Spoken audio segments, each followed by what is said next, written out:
But if you are unlike me and have at least 3 friends,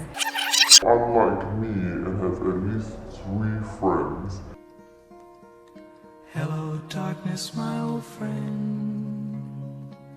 I've come to talk with you again.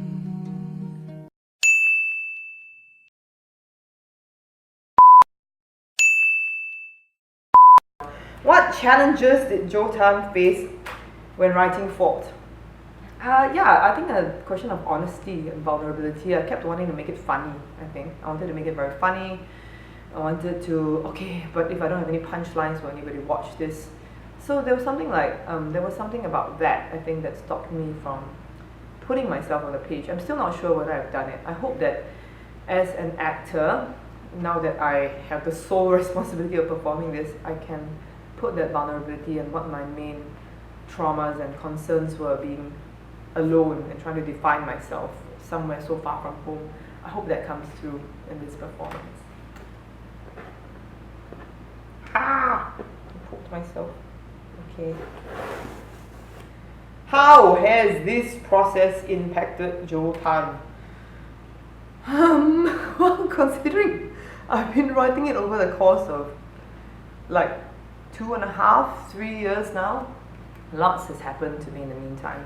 I don't know what I can isolate to the process of writing Forked. I mean, I got a taste of trying to produce it for the M1 Fringe Festival. Wow, it's hard. I think I have a bit more respect for producers now and theatre makers in general.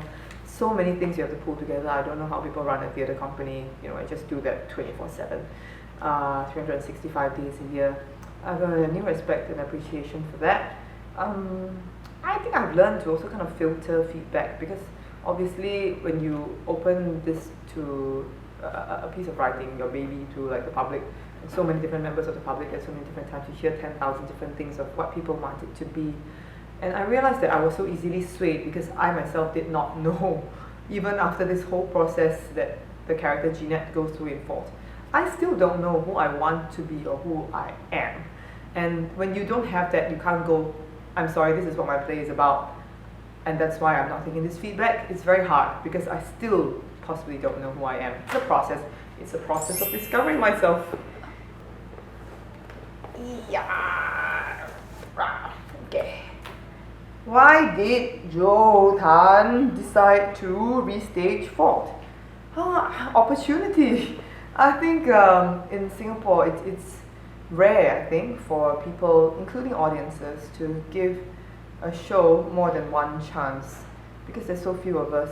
But how, especially it's for a very new writer like myself, how do you improve on a work if you have what is possibly a good idea, but the execution was not good? You need to sharpen that in front of an audience. I managed to get a small audience for the Saga Seed reading, a slightly larger but still small audience for M1 Fringe Festival, which I'm very grateful to Sean Tobin and DNS for. But I hope that with the continuing work on it and work on myself, that it is now ready to reach a larger audience. And I've learned from each of these processes. I think it's so important that theatre and work in general gets restagings and chances to see how they have grown and improved. So yeah, why wouldn't you restage it if you have an opportunity? Aha. Does Joe Tan relate to the character? Yeah, it's funny, right? It would be hard to say I don't. I mean, she's, in many ways, Jeanette is an 18-year-old version of myself. I suppose she's different in that I think she's a lot more self-confident at the start, and that was kind of like my dig at certain entitled young millennials I've met. To be fair, I've met a lot of really, really talented and nice millennials since, and I realized that was quite unfair, but Jeanette grows, and I hope that, I suppose it's a projection. I hope I manage to grow the same way she does.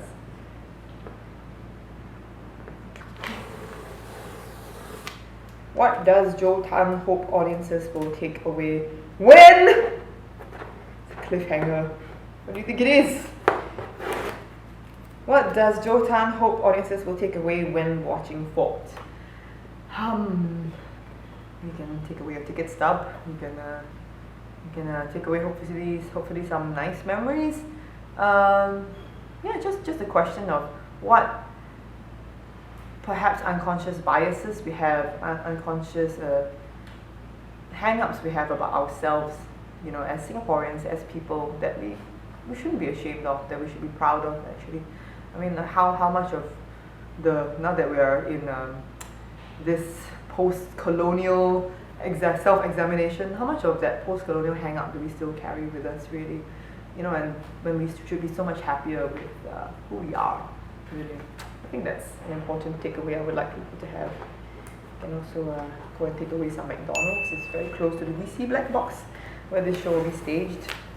What is next in store for Joe Tan? Okay, so FORKED is in August. I don't know when you'll be watching this video. I presume this video will be up on YouTube forever. After FORKED, I'll be in Urinetown. I'm performing the character of Pennywise, who is this lady who runs a public toilet in a country where public toilets are taxed. You have to pay money to pee. I think that will be quite fun. Yay! Everyone, please come and watch my play FORKED. I will be the sole performer in it, so I'll be very lonely if you do not come. And of course, I have some great news as well. There's an early bird discount that expires only at the end of June, but if you are unlike me and have at least 3 friends, if you come in a group of 4 to FORKED, then you actually get 20% off forever. That's a discount that doesn't expire. So yes, do come by and hope to see you at the theatre.